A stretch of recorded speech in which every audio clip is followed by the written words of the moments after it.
What a beautiful morning.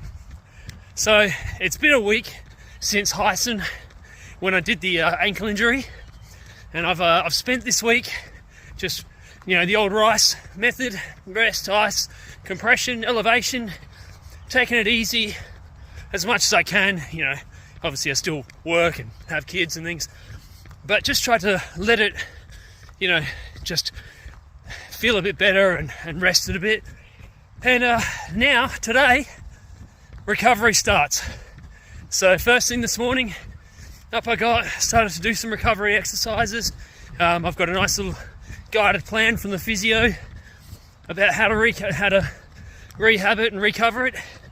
But while I was doing it, it made me think about how this applies to life, not just injuries. How often do we get emotionally injured? Do relationships get, injured in a way? And we have to do the same thing. Sometimes you got to take it easy. You maybe just need to rest and sit on it for a bit. But then at some point, if you want to fix things, that rehab, that recovery, that has to start. And you have to do it the same way. You take it easy.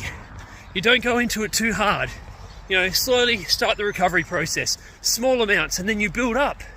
But sometimes you also need a professional advice too.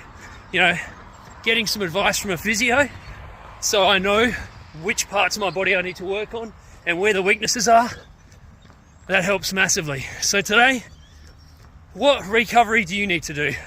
Whether that be physically, emotionally, whatever it might be. Rest up and start the process. I'll see you tomorrow. Let's be better.